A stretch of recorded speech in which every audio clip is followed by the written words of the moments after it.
Di suatu tempat di sebuah kerajaan, ada sosok iblis yang dikenal sebagai penyihir terkuat pasukan Raja Iblis.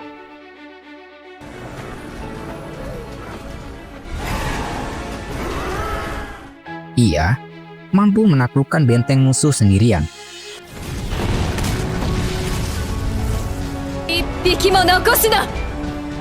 Sosok tersebut bahkan mampu menghempaskan musuh-musuhnya dengan sihir yang luar biasa. Dia layaknya monster yang ditakuti oleh musuh dan temannya sendiri. Namun, ia menyimpan sebuah rahasia yang tidak akan pernah terungkap oleh iblis lain, bahwa ia sebenarnya adalah seorang manusia. Inilah perjalanan Ike, sosok manusia yang menyamar sebagai iblis, dimulai.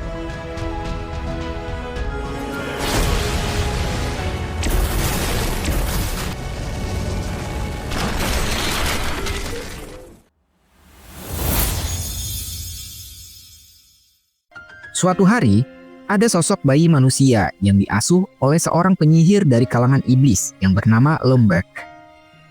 Meskipun ia seorang iblis, tapi Lomberg memutuskan untuk merawat bayi manusia yang bernama Ike. Ia mengajarkan Ike berbagai kemampuan sihir. Sebelum kematiannya, Lomberg memberi wasiat kepada Ike bahwa identitasnya sebagai manusia tidak boleh bocor. Karena jika Raja Iblis tahu, ia akan membunuhnya. Kemudian, Ike diberikan sebuah jubah dan topeng iblis untuk menutupi identitasnya.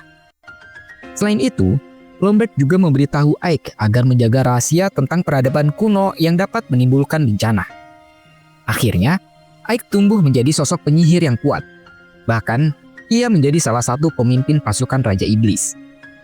Suatu hari, ia memimpin skuad Brigade Abadi untuk menaklukkan kerajaan manusia. Setelah mengalahkan pasukan, Ike menemui sang pemimpin. Di sana, Ike memberi pilihan kepada sang pemimpin. Namun, sang pemimpin itu justru menyerangnya. Dengan mudah, Ike mengalahkan pemimpin tersebut. Tak lama kemudian, sosok iblis berwajah babi datang. Ia adalah salah satu bawahan Ike yang bernama Jiron.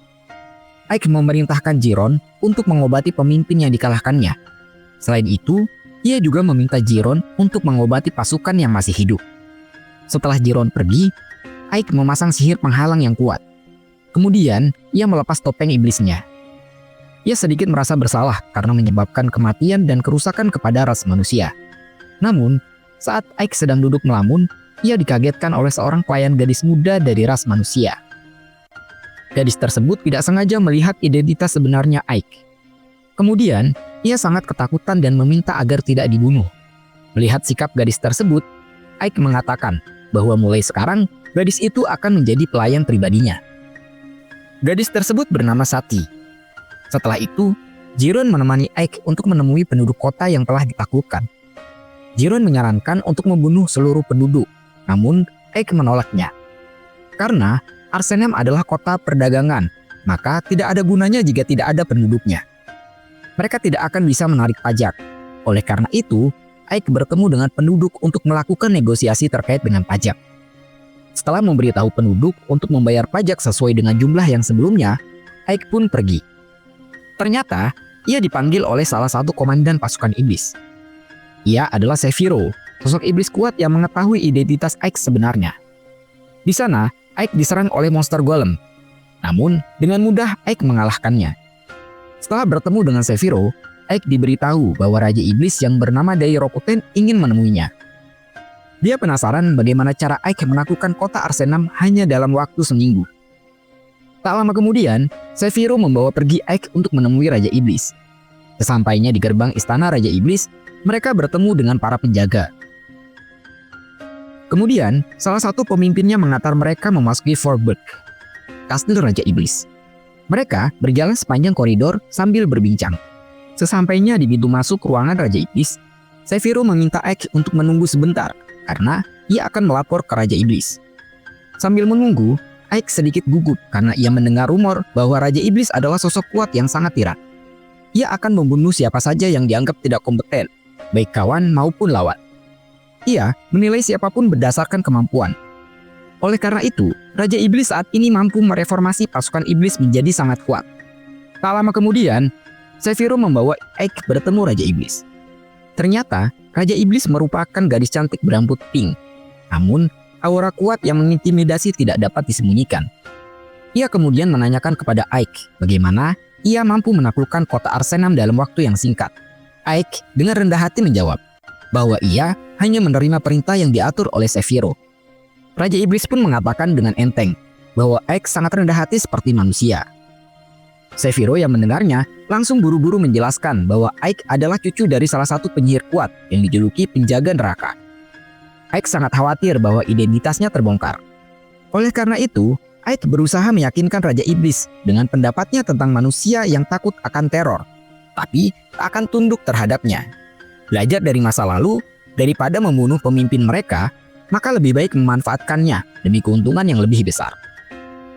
Tiba-tiba, Raja Iblis menghilang dan muncul kembali di hadapan Ike, sambil berkata bahwa Ike memiliki bau yang berbeda dari iblis yang lain. Ia juga mengatakan bahwa lain kali ia ingin melihat wajah asli di balik topeng iblisnya. Lalu, Raja Iblis pun pergi bersama pengawalnya. Setelah Raja Iblis pergi, Ike menghela nafas lega. Karena hampir saja identitasnya terbongkar. Sephiroth yang melihat kondisi Ike sedikit menggodanya. Lalu, ia mengatakan bahwa Raja Iblis telah menyiapkan hadiah untuknya. Raja Iblis menugaskan Ike untuk menjadi pemimpin Ivarias, kota di bagian selatan Arsenam. Meski kotanya kecil, namun di sana adalah kunci kemenangan pasukan iblis. Tugas Ike adalah untuk melindungi kota tersebut. Selang beberapa waktu, Ike kembali ke ruangannya.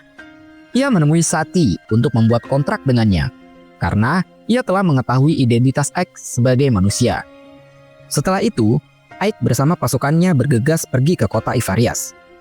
Kondisi kota tersebut sangat rusak, sehingga Jeron menyarankan mencari pekerja untuk memperbaikinya. Butuh sekitar setengah tahun untuk memulihkan kota. Namun, dalam waktu tersebut, kemungkinan mereka akan diserang oleh pasukan ras manusia. Oleh karena itu, Ike memiliki ide untuk memperbaiki kota hanya dalam waktu 1 bulan saja. Ia memanfaatkan manusia dan iblis untuk bekerja sama membangun kota Ivarias.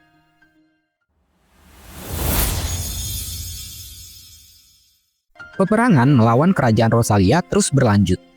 Pasukan iblis mengalami keunggulan atas pertempuran tersebut.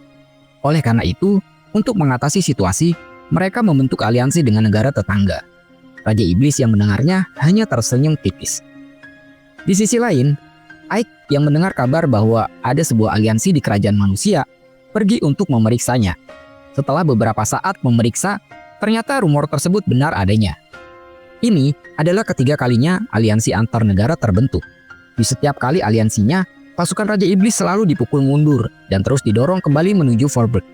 Mendengar hal tersebut, Sati justru merasa cemas. Karena jika pasukan iblis mundur, maka nasibnya akan menjadi budak dan ditahan seperti anak-anak lainnya. Tiba-tiba, datang 2 orang yang mengganggu. Namun, Ike dengan mudah melumpuhkan mereka. Kemudian, ia bertanya tentang kondisi prajurit yang tergesa-gesa menuju suatu lokasi. Awalnya, orang tersebut tidak mau menjawab. Setelah diancam, ia kemudian buka suara bahwa mereka membentuk aliansi untuk menghadapi pasukan Raja Iblis. Tidak hanya itu, pasukan Rosalia berniat untuk balas dendam kepada pasukan Raja Iblis sebelum aliansi terbentuk. Mereka menuju ke gerbang Ivarias. Setelah mengetahui informasi yang dibutuhkan, Ike dan Sadi pergi meninggalkan mereka. Sekembalinya dari misi penyelidikan, tiba-tiba Lilith datang menemui Ike. Melihat ada sosok gadis cantik di sisi Ike, ia kemudian menawarkan diri agar ia saja yang menjadi pelayan pribadinya. Sati yang mendengarnya tidak mau kalah, dan persaingan pun terjadi. Beberapa waktu berlalu, pasukan Rosalia sudah sampai di dekat tembok kota Ivarias. Mereka akan segera melakukan penyerangan. Namun, tiba-tiba pasukan iblis datang dan menyerang mereka terlebih dahulu. Pertempuran pun terjadi. Setelah beberapa saat, akhirnya pasukan Rosalia berhasil dipukul mundur. Ike dan Jeron yang sedang mengamati pertempuran dari kastil diserang oleh seseorang. Ike terluka oleh sebuah panah dan terjatuh. Di sisi lain, salah satu panglima pasukan kerajaan Rosalia mendapat kabar tentang pasukan Rosalia yang dipaksa mundur sangat parah. Kemudian, ia memerintahkan agar Kapten Kesatria Mawar Putih segera dikirim ke penjara. Ia harus bertanggung jawab atas kegagalannya mengalahkan pasukan Raja Iblis. Ketika malam tiba, Ike pun tersadar. Di sana sudah ada Sephiroth yang menjaganya. Ternyata Sephiroth lah yang menyelamatkan dan menyembuhkan lukanya. Tak lama kemudian, Lilith dan Sati datang untuk menanyakan kabarnya. Keesokan harinya, Ike mendapat kabar bahwa Kapten Alistair dipenjara karena kegagalan mereka mengalahkan pasukan iblis. Untuk menyelidiki dalang yang menyerangnya, Ike berencana menemui Alistair. Kemudian, ia pun pergi ke penjara manusia. Tidak disangka, Lilith bersikeras mau ikut bersamanya. Sesampainya di lokasi penjara, Lilith langsung melumpuhkan penjaga. Tak lama kemudian, mereka masuk ke dalam penjara. Di sana, mereka dihadang oleh para prajurit. Lilith menawarkan diri untuk menghalang para prajurit. Sedangkan Ike pergi ke lantai atas untuk menemui Alistair. Sesampainya di sebuah sel, Ike kaget karena Alistair tidak ada. Tiba-tiba, ada sosok yang menyerangnya dari belakang. Ike dengan mudah menghindarinya. Setelah pertarungan kecil, akhirnya mereka berbicara empat mata. Alistair menanyakan maksud kedatangan Ike ke sini. Ike pun mengutarakan maksudnya. Ia bertanya apakah Alistair mengirim seorang pembunuh untuk membunuhnya kemarin. Alistair tidak langsung menjawab pertanyaan Ike. Ia justru bertanya balik, apakah Ike benar sosok iblis atau jangan-jangan ia adalah seorang manusia.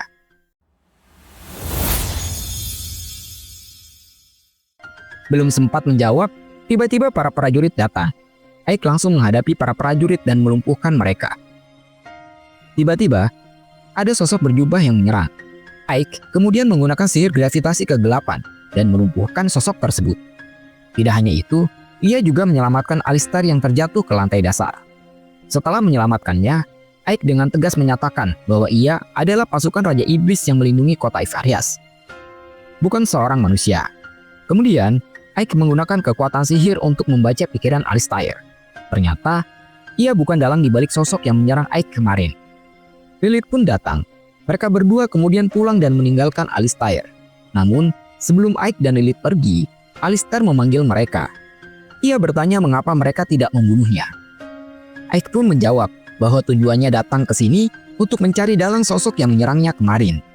Ike juga menambahkan bahwa tidak seharusnya Alistair berkecil hati. Ia menyarankan bahwa apa yang harus dilakukan setelah kekalahan jauh lebih penting. Tak lama kemudian, Ike membuat sihir portal dan kembali ke markasnya. Setelah beberapa hari penyelidikan, akhirnya dalang yang menyerang Ike diketahui. Ia adalah sosok goblin bermata satu yang bernama Jess, wakil ketua brigade di bawah pengawasan Sephiroth. Ike pun akhirnya datang ke tempat Jess dan pasukannya berada. Sesampainya di sana, ia sudah ditunggu oleh Jess dan pasukannya. Jess sempat mengejek Ike karena terkena serangan mendadak. Harusnya, Ike sebagai kepala brigade lebih waspada dan berhati-hati. Ike kemudian mengutarakan maksud kedatangannya. Karena identitas penyerang Ike sudah diketahui, Jess dan pasukannya berusaha menyerang Ike. Tak disangka, hujan api menerpa mereka. Pelakunya adalah Sephiroth yang dengan kekuatan sihir besar, ia memporak-porandakan Jess dan pasukannya. Mengetahui situasi yang tidak menguntungkan, Jess akhirnya kabur. Ia menggunakan jalan rahasia dengan portal sihirnya. Tidak disangka, Ike berhasil menyusulnya. Ternyata, Ike sudah menaruh sebuah alat sihir di tubuh Jess. Merasa dipermainkan, Jess langsung menyerang Ike. Namun, serangannya dengan mudah dipatahkan. Kemudian, Ike menggunakan sihir pengikat agar Jess tidak bisa kabur. Jess yang sudah terikat oleh sihir Ike justru mengajaknya agar bergabung dengan mereka untuk mengendalikan pasukan Raja Iblis. Karena, menurutnya, Raja Iblis yang sekarang tidak tegas karena tidak mau memperbudak ras manusia. Oleh karena itu, Jess dan iblis lainnya bergabung untuk memberontak. Tak lama kemudian, Sephiroth datang. Ia menanyakan kepada Jess siapa dalang yang memimpin pemberontakan. Belum sempat menjawab, Jess sudah terkena racun. Ike coba mengobatinya, namun sihir penyembuhannya tidak mempan terhadapnya. Di saat-saat terakhir, Sephiroth berhasil membuat Jess mengatakan siapa dalang sebenarnya. Beberapa saat kemudian, kabar tentang pemberontakan Jess sampai ke Raja Iblis. Sephiroth dan Ike pun dipanggil ke istana. Di sana, Raja Iblis menanyakan apa yang sebenarnya terjadi. Sephiroth kemudian menjelaskan bahwa pemberontakan pasukan Raja Iblis oleh Jess merupakan bentuk perlawanan yang didalangi oleh Jenderal Brigade yang bernama Basteo. Tak lama kemudian, Raja Iblis memanggil Basteo. Ia dimintai penjelasan.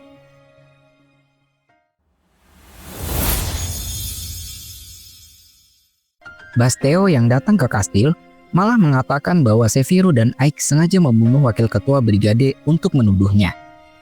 Mendengar hal itu, Sephiroth sontak langsung marah.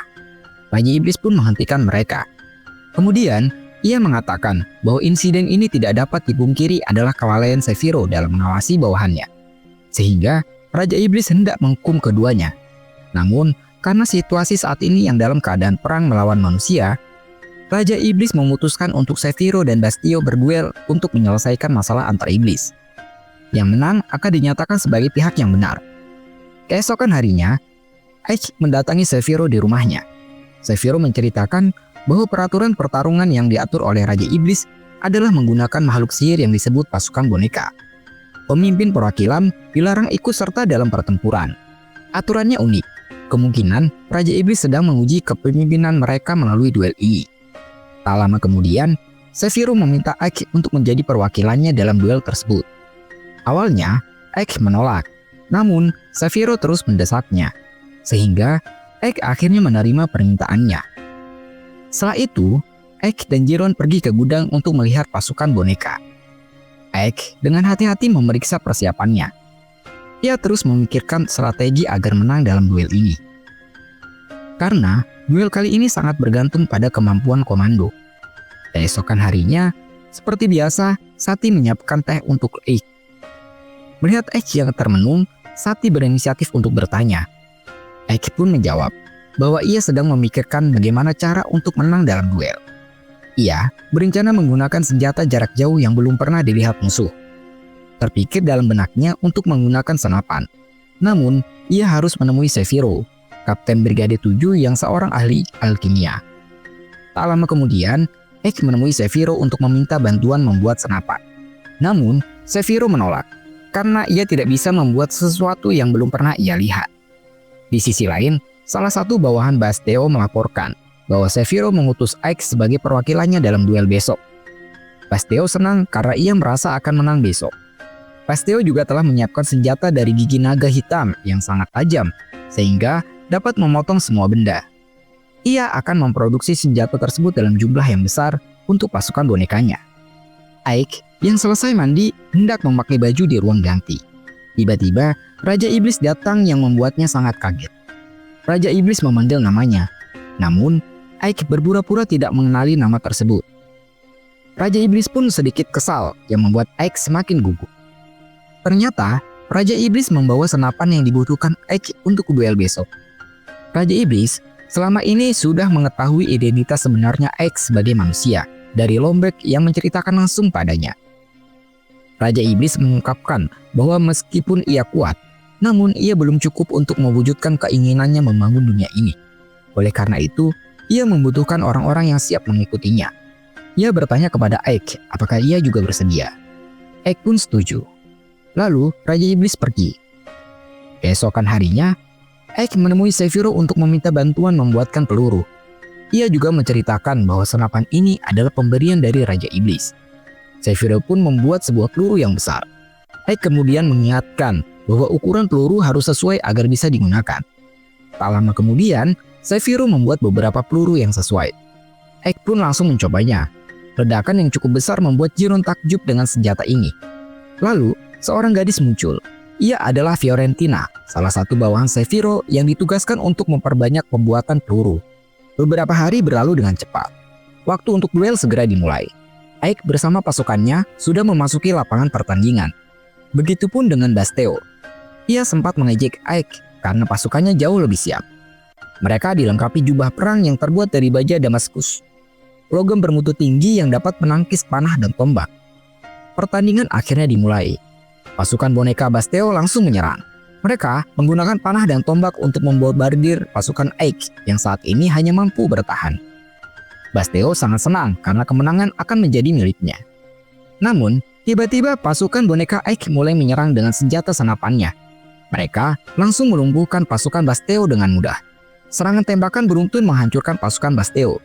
Akhirnya, pertandingan diputuskan bahwa pemenangnya adalah Ike sebagai perwakilan Sephiroth. Tak lama kemudian, Raja Iblis menghampiri Bastio. Ia memberi pilihan agar Bastio mati bunuh diri secara terhormat atau tewas di tangannya. Namun, Bastio justru menolaknya. Tiba-tiba, sebuah panah melasap ke arah Raja Iblis. Beruntung, panah tersebut dengan mudah ditangkap. Tak disangka, panah tersebut meledak seketika yang menyebabkan keributan. Keadaan pun semakin tak terkendali. Basteo yang menyaksikan Raja Iblis terkena ledakan tersebut sangat senang karena mengira bahwa Raja Iblis telah tewas. Ia mengumumkan bahwa dirinya mulai sekarang adalah Raja Iblis yang baru.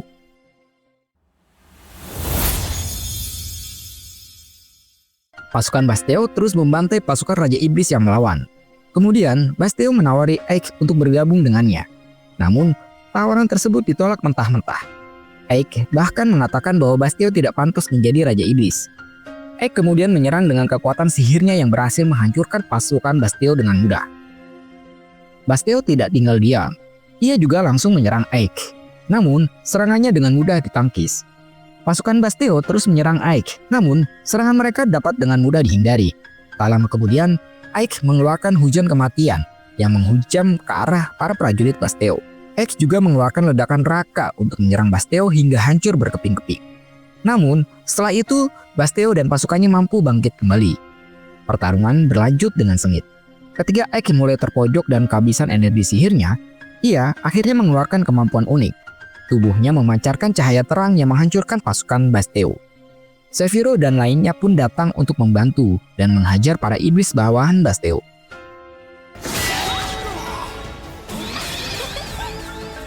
Kemudian, Raja Iblis juga muncul yang membuat Basteo kaget. Ternyata, Raja Iblis tidak langsung membunuhnya, tapi ia menawarkan pilihan lain. Jika Basteo mampu mengalahkan Ike dalam pertempuran, maka Raja Iblis akan mengampuni nyawanya. Mereka berdua akhirnya bertarung dengan sengit. Serangan demi serangan dilancarkan. Sampai akhirnya, ketika mereka beradu kekuatan, Ike berhasil unggul dan melukai tangan Basteo. Ternyata, itu adalah sihir putih yang mampu melenyapkan kegelapan. Sihir putih adalah salah satu sihir yang sangat sulit dikuasai oleh iblis. Berbeda dengan sihir lainnya, sihir putih berasal dari hati yang penuh kasih. Hal itu tidak mungkin dimiliki oleh iblis. Ike mempelajarinya dari Lomberg yang mengasuhnya. Ike sangat marah karena demi ambisinya, Basteo rela mengorbankan bawahannya, membunuh rekan dan mengkhianati atasannya. Hal ini tidak bisa dimaafkan. Oleh karena itu, Ike menggunakan sihir penghancuran suci untuk menghabisi Basteo. Setelah pertarungan selesai, Raja Iblis menunjuk Ike sebagai jenderal pasukan Brigade 3 menggantikan Basteo yang telah tewas. Raja Iblis menunggu jawaban Ike di kastilnya. Selang beberapa saat, Ike dan Sephiroth datang ke kastil Raja Iblis. Ia menyampaikan jawabannya atas permintaan Raja Iblis. Ike mengatakan bahwa ia masih ingin berada di bawah komando Sephiroth karena masih banyak hal yang perlu ia pelajari. Namun satu hal yang pasti, bahwa ia akan menjadikan Ivarias menjadi kota pertama yang mewujudkan kehidupan harmonis antara iblis dan manusia. Seperti janjinya, Ike mulai membangun kota Ivarias dengan mensinergikan manusia dan iblis untuk bekerja sama. Suatu hari, ketika Ike sedang membaca laporan di tempat kerjanya, Jiren datang dengan tergesa-gesa. Ia melaporkan bahwa pasukan aliansi raja mulai bergerak. Semalam, pasukan kedua yang berencana menyerang Aresta dimusnahkan. Pasukan kedua merupakan pasukan yang terdiri dari iblis unggul. Tidak disangka, mereka dapat dikalahkan oleh pasukan aliansi raja. Sepertinya, efek pembentukan aliansi raja sudah terlihat. Aliansi raja merupakan sebuah perjanjian yang dibuat oleh antar manusia di zaman dulu. Saat pasukan Raja Iblis semakin kuat dan mereka tidak mampu melawan, maka setiap kerajaan berkumpul membentuk aliansi untuk melawan para iblis. Aliansi setidaknya pernah terbentuk 3 kali. Setiap kali aliansi dibentuk, pasukan Raja Iblis selalu dikalahkan. Arsenam yang direbut kembali oleh pasukan Raja Iblis adalah pangkalan yang sangat penting. Kalau aliansi raja ingin menguasai tempat itu, maka mereka harus terlebih dahulu menyerang Ivarias, garda terdepan dari tempat itu. Bicara tentang kekuatan individu, iblis jelas lebih unggul. Namun, jumlah prajurit dan strategi pasukan aliansi raja pasti akan menyulitkan mereka. Kalau Ivarias berhasil ditaklukkan, kekuatan pasukan aliansi raja akan berkumpul di Arsenam. Pasukan Raja Iblis yang lebih lemah akan kehilangan Arsenam dan dipaksa mundur kembali ke Forberg, tempat Raja Iblis berada. Impian Ike agar manusia dan iblis hidup berdampingan pun akan sirna. Oleh karena itu, Ike berniat menggunakan senapan untuk menutupi kesenjangan militer yang besar dengan pasukan aliansi raja. Tak lama kemudian, Ike pergi menemui Sephiroth dan Fiorentina untuk menguji senapan yang telah direplika menggunakan alginya. Setelah 1 kali tembakan, senapan langsung rusak. Setelah berdiskusi, ternyata ada solusi lain, yaitu dengan merakit bagian-bagian kecil yang terbuat dari logam dan kayu. Namun, itu hal yang sulit. Hanya bisa dilakukan oleh para kurcaci. Saat ini, para kurcaci menjadi tunalisma setelah kalah berperang melawan manusia. Sosok yang mampu memimpin kurcaci adalah Raja Kurcaci yang dikurung di penjara Itmus. Kemudian, Lilith diberi tugas untuk menyelamatkannya. Ketika Lilith hendak membawa Raja Kurcaci, ia dihadang oleh para penjaga. Namun, Lilith dengan mudah mengalahkan mereka dan berhasil membawa Raja Kurcaci dengan selamat. Keesokan harinya, ketika Raja Kurcaci yang bernama Giunta bangun, Eik memintanya untuk membuatkan senapan. Giunta yang mendengar permintaan Eik langsung menolaknya. Ia tidak mau lagi dimanfaatkan. Namun, Eik mengatakan bahwa ini demi tujuannya agar manusia dan iblis hidup harmonis. Kemudian, Eik mengajak Giunta berkeliling kota untuk menyaksikan langsung kehidupan para iblis dan manusia di kota Ivarias. Setelah melihat kehidupan yang damai dan rukun, Giunta akhirnya setuju membantu Eik. Ia kemudian mengkoordinir para kurcaci untuk membuat senapan secara massal.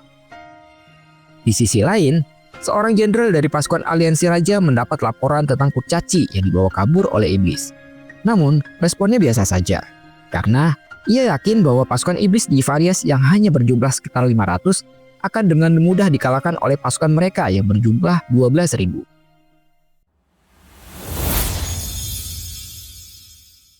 Beberapa hari kemudian, Eik mengajak Giron ke sebuah gua yang berisikan niter alami sebagai bahan baku membuat senapan.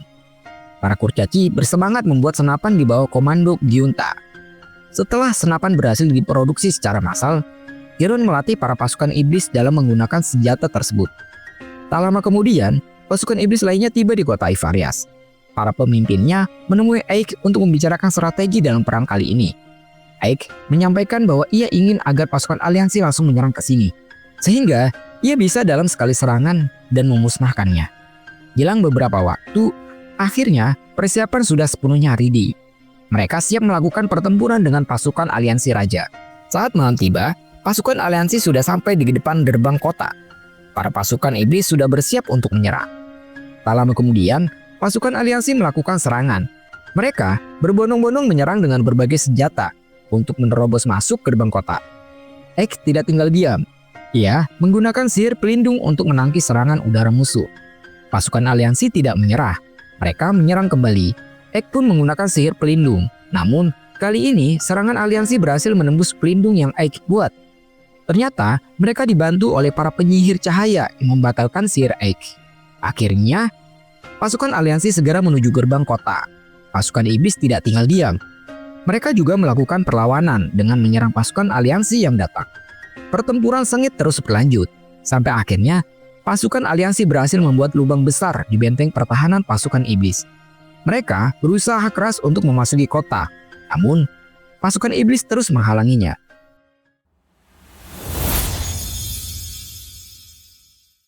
Karena keunggulan jumlah prajurit dalam perang ini, aliansi terus mengirimkan pasukan untuk menerobos masuk ke dalam kota. Akibatnya, tidak sedikit korban yang luka-luka. Lilith juga ikut serta dalam perang. Ia dengan sigap mengalahkan para prajurit aliansi. Selain itu, pasukan Wolfsman juga tidak mau kalah. Mereka berpartisipasi dengan semangat bertarung melawan para prajurit aliansi. Grup tembak juga turun tangan. Mereka segera melakukan serangan beruntun ke arah prajurit aliansi yang memaksa mereka mundur. Fiorentina juga muncul. Ia menggunakan kekuatan sihir duri iblis untuk menutup lubang besar yang hancur oleh serangan aliansi raja. Jenderal pemimpin pasukan aliansi raja tidak tinggal diam. Ia memerintahkan pasukannya untuk menyerang melalui udara dengan senjata ketapel yang besar. Namun, iblis kelelawar menghalau serangan mereka. Secara perlahan, pasukan Raja Iblis mendapat keuntungan. Yang awalnya kalah jumlah, saat ini justru mampu memojokkan lawan. Mengetahui situasi tersebut, salah satu wakil jenderal meminta agar mereka mundur. Namun, sang jenderal justru marah. Karena gengsinya, ia justru memerintahkan pasukannya untuk menyerang dengan kekuatan penuh. Ketika pasukan aliansi hendak melakukan serangan penuh, tiba-tiba tanah terbelah dan pasukan aliansi banyak yang terjatuh ke dalamnya. Hal ini membuat formasi pasukan aliansi berantakan. Tak lama kemudian, Eik muncul di hadapan sang jenderal pasukan aliansi raja. Eik memerintahkan untuk jenderal tersebut menarik pasukannya mundur. Namun, tiba-tiba Giunta datang dan langsung melukai jenderal. Ia sangat ingin membunuh jenderal tersebut dan membalas dendam, namun dihalangi oleh Eik.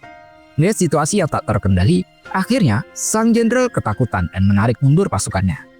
Keesokan paginya, setelah pasukan aliansi mundur, Giunta mengatakan kepada Aik bahwa keputusannya melepas jenderal adalah hal yang keliru, karena kedepannya mereka pasti akan datang kembali untuk menyerang. Setelah mengatakan apa yang ia utarakan, Giunta pun bergegas pergi. Akhirnya, setelah pertempuran yang melelahkan, Aik dan pasukan iblisnya berhasil menang dalam perang kali ini. Semua iblis sangat senang.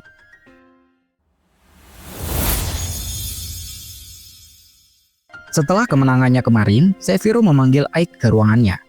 Ia memberi tugas kepada Aik untuk pergi ke Zenobia. Pertanian di Ivarias mengalami kemajuan pesat berkat inovasi yang dilakukan Aik. Namun, jika perang terus berlanjut, persediaan makanan masih kurang untuk kebutuhan para prajurit.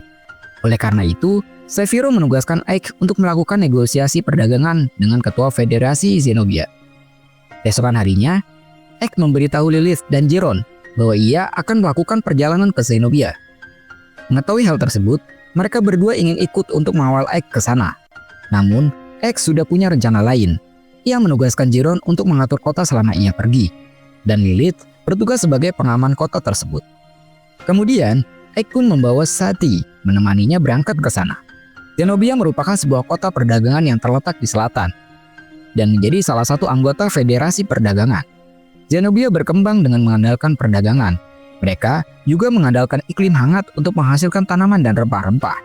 Aik sengaja membawa Sati untuk memperlihatkan bahwa manusia dan iblis di Ivarias dapat hidup berdampingan secara harmonis. Hal ini bertujuan agar mempermudah proses negosiasi kerjasama. Setelah beberapa saat menempuh perjalanan dengan menaiki kuda, mereka bertemu dengan bandit yang sedang menyerang sebuah rombongan. Aik pun datang dan menolong. Ternyata, di dalam kereta kuda, terdapat gadis cantik yang wajahnya mirip dengan Sati. Ia bernama Yuria Octave, putri dari pemimpin Zenobia. Kebetulan sekali, mereka punya tujuan yang sama. Oleh karena itu, Aik dan Sati ikut serta dengan rombongan Yuria. Setelah beberapa saat, akhirnya mereka sampai di kediaman pemimpin Zenobia. Ia adalah wanita cantik yang bernama Eltoria Octave. Eltoria berterima kasih kepada Aik karena telah menyelamatkan putrinya dari serangan bajak laut Akahide. Setelah itu, Eltoria meminta Yuria agar pergi sejenak karena ia ingin membicarakan sesuatu dengan Aik. Setelah Yuria pergi, Eltoria mengungkap identitas Aik sebagai utusan Raja Iblis. Eltoria tidak menyangka ada seorang manusia di dalam pasukan Raja Iblis. Aik pun memperkenalkan diri sebagai pemimpin Ivarias. Ia menyampaikan tentang maksud dan tujuannya menemui Eltoria untuk menjalin kerjasama perdagangan. Aik mengutarakan bahwa ia sangat menginginkan agar manusia dan iblis dapat hidup berdampingan secara harmonis. Mendengar permintaan Aik, Eltoria awalnya tidak setuju karena menjalin kerjasama perdagangan dengan iblis memiliki resiko yang sangat tinggi. Namun, Aik terus meyakinkannya. Aik juga menawarkan bantuan untuk menyelesaikan masalah mereka terkait dengan bajak laut Akahide, yang belakangan ini terus menyerang karavan pedagang. Mendengar tawaran Aik, akhirnya Eltoria setuju. Namun ia memiliki dua syarat. Pertama, Aik harus membasmi para bajak laut sesuai dengan janjinya. Kedua, ia ingin Aik menikahi putrinya. Aik pun dibuat kaget dengan syarat kedua yang diajukan Eltoria. Tak lama kemudian, seorang bawahan Eltoria datang. Ia memberi kabar bahwa bajak laut Akahide telah menyerang pelabuhan. Bajak laut dipimpin oleh seseorang yang kuat bernama Korosa. Melihat situasi yang semakin parah, Aik pun segera datang ke lokasi penyerangan. Sesampainya di sana, mereka terlambat satu langkah karena para bajak laut telah pergi meninggalkan pelabuhan. Kemudian, Aik melihat seorang korban terluka yang masih hidup. Aik dan Sati segera menolongnya. Setelah lukanya diobati, orang tersebut memberitahu Aik bahwa pemimpin bajak laut adalah seorang penyihir yang kuat. Mereka akan menyerang secara tiba-tiba saat situasi yang tak terduga. Aik pun akhirnya membuat rencana jebakan untuk mengalahkan bajak laut pada serangan mereka selanjutnya.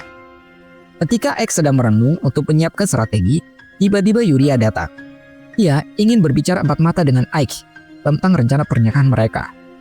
Aik yang mendengarnya langsung menjelaskan bahwa ia akan mencoba untuk membujuk Eltoria untuk mempertimbangkan kembali.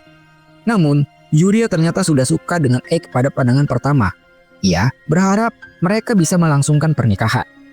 Sati yang mendengar percakapan mereka, diam-diam merasa terkoyak hatinya. Kemudian, ia pergi ke pasar untuk membeli bahan makanan untuk Aik agar suasana hatinya senang. Saat ia melewati sebuah gang, Sati diserang oleh seseorang. Ternyata, pelakunya adalah bajak laut. Mereka mengira bahwa Sati adalah Yuria, anak pemimpin Zenobia. Ketika Sati sadar, ia langsung berlari dan berusaha kabur dengan sekuat tenaga. Sesampainya di luar, ia kaget karena dirinya berada di sebuah kapal yang berada di tengah lautan.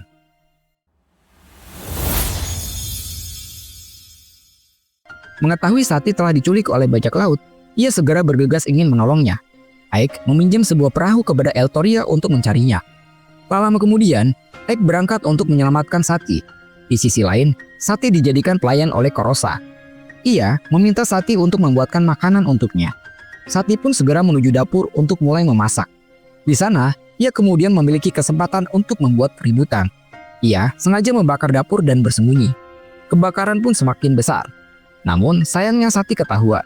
Saat ia akan diserang oleh salah satu bajak laut, Aik datang tepat waktu. Para bajak laut langsung menyerang. Namun, dengan kekuatan sihirnya, Aik dengan mudah melumpuhkan mereka. Akhirnya, Korosa pun turun tangan. Ia bertarung melawan Aik dengan kekuatan sihir yang besar.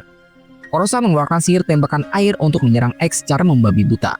Sampai akhirnya, Aik mulai serius dan membalas serangan Korosa dengan pusaran sihir yang besar. Tak lama kemudian, Korosa pun berhasil dikalahkan. Setelah berhasil menyelamatkan Sati, Aik dan lainnya segera kembali ke kota Zenobia. Di perjalanan, Aik mengatakan bahwa Sadi baginya tidak hanya sebatas seorang pelayan, melainkan sudah dianggap sebagai rekan. Keesokan harinya, Aik menemui Eltoria untuk melaporkan hasil penangkapan para bajak laut. Eltoria kagum dengan kemampuan Aik yang dapat menangkap mereka hidup-hidup. Sesuai kesepakatan, akhirnya Eltoria bersedia menandatangani surat perjanjian kerjasama perdagangan dengannya.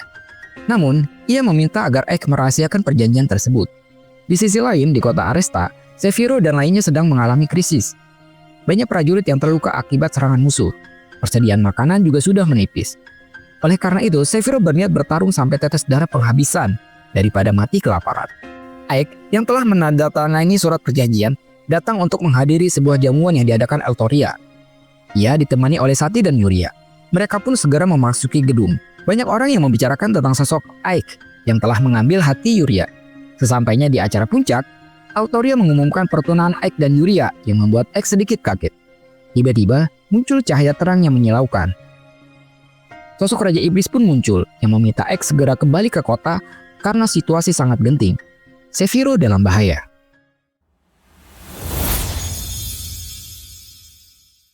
Seviro dan pasukannya mulai terpojok oleh serangan musuh.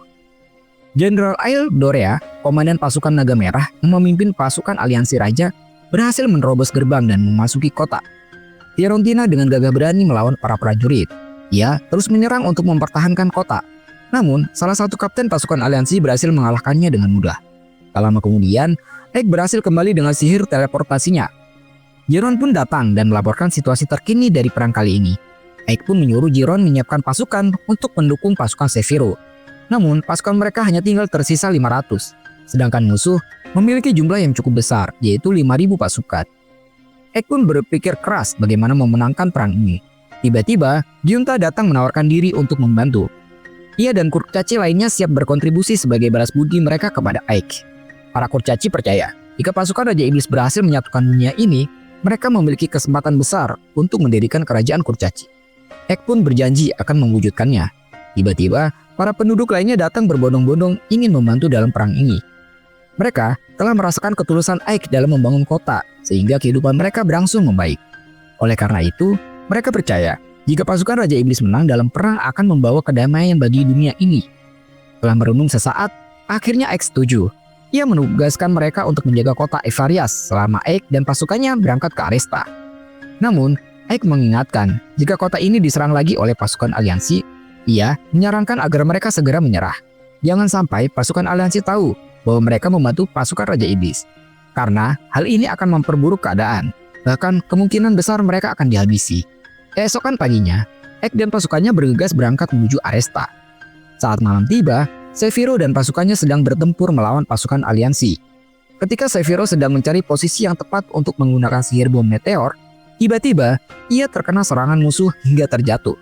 Ia kemudian bangkit dan menggunakan sihir duri kegelapan dan berhasil kabur dari kepungan musuh. Kondisi Seviro semakin lemah karena kehabisan energi sihir. Namun, ia tetap bersikeras untuk merapalkan mantra sihir ledakan meteor. Tak disangka, saat sedang merapalkan mantra, ia terkena panah yang ditembakkan oleh Jenderal Ail Dorea. Sephiroth pun akhirnya tumbang. Ia ditangkap dan dijadikan tahanan oleh musuh.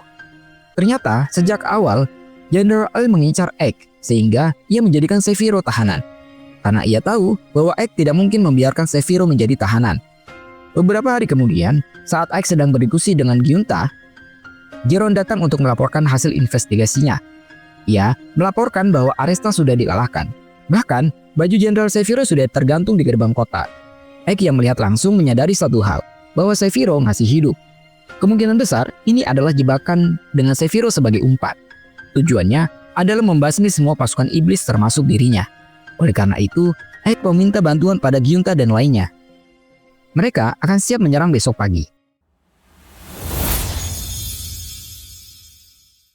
Keesokan harinya, Egg menyerang musuh dengan sihir auman badai yang menyebabkan ledakan. Pasukan musuh pun mulai bersiap melawan mereka. Pertempuran pun terjadi. Mereka saling menyerang lewat udara maupun darat. Egg juga bergabung dalam pertempuran tersebut dan berhasil menghalang beberapa serangan musuh. Egg berusaha menarik perhatian musuh agar fokus kepadanya, sehingga misi penyelamatan Sephiroth dan lainnya dapat berjalan dengan mulus. Namun, melihat keanehan situasinya, L menyadari ada sesuatu yang salah, sehingga ia meminta pasukannya berhenti untuk menyerang. Ia mulai curiga dengan identitas Egg yang sebenarnya. L kemudian memerintahkan agar memperketat penjagaan tahanan Sephiroth. Di sisi lain, Lilith yang ditugaskan untuk menyusup akhirnya berhasil menemui Sephiroth. Setelah beberapa saat menunggu, akhirnya L memerintahkan pasukannya untuk menyerang. Mereka menembakkan ketapel yang berisi batu besar untuk menyerang pasukan iblis. Setelah menyelamatkan Sephiroth, Lilith juga ke tempat tahanan lain. Ia melumpuhkan para penjaga dengan mudah. Saat Fiorentina menghampiri Sephiroth, tiba-tiba ia terkena sebuah busur panah yang menancap di punggungnya. Ternyata, upaya penyelamatan mereka telah terbongkar. Valter yang memimpin pasukan datang menghadang mereka. Fiorentina yang terluka pun pingsan dan tak sadarkan diri. Sephiroth yang melihat kondisi Fiorentina menjadi marah. Ia langsung menyerang Valter dan membunuhnya seketika. Sephiroth yang dalam keadaan marah hendak pergi ke medan pertempuran. Namun, Lilith berusaha menahannya. Karena ini adalah instruksi Egg, jadi tidak boleh bertindak gegabah. Ini dapat menyebabkan kekacauan strategi mereka. Mendengar hal itu, amarah Sephiroth mereda. Tak lama kemudian, Jiron memberi sinyal kepada Egg bahwa misi penyelamatan mereka berhasil. Menyadari hal itu, Egg segera memerintahkan Giunta untuk menyiapkan bahan peledak. Para iblis kelelawar membawa bahan tersebut melalui udara dan melemparkannya ke arah musuh. Ledakan besar pun terjadi. Lihat serangannya berhasil, Egg mengambil kesempatan untuk memerintahkan pasukannya menyerang. Melihat situasi yang tidak menguntungkan, L pun menarik mundur pasukannya. Akhirnya perang besar dimenangkan oleh pasukan iblis yang dipimpin Egg. Keesokan harinya, para prajurit yang terluka segera diobati. Banyak penduduk dari ras manusia ikut membantu. Mereka adalah sebagian militan Ivarias yang ikut membantu dalam perang kali ini. Tak lama kemudian, salah satu utusan pasukan naga merah datang memberi surat kepada Egg dari L. Isinya tentang kekagumannya dengan kemampuan taktik dan strategi perang Egg. Sehingga ia merasa terhormat dapat berperang melawannya walaupun ia dikalahkan. L juga sangat berharap dapat bertempur kembali dengannya suatu hari nanti. Egg kemudian membalas surat tersebut. Ia mengatakan kepada L bahwa ia juga mengagumi ketegasan L. Ia tidak ragu untuk menyerang ketika ada kesempatan menang. Dan ia juga tidak malu untuk mundur ketika pasukannya kalah. Namun, Egg berharap mereka dapat bertemu kembali di luar situasi perang. Setelah membalas surat dari L, tiba-tiba terjadi keributan di luar. Ternyata, Raja Iblis dari Rokuten datang dengan seekor naga sebagai tunggangannya.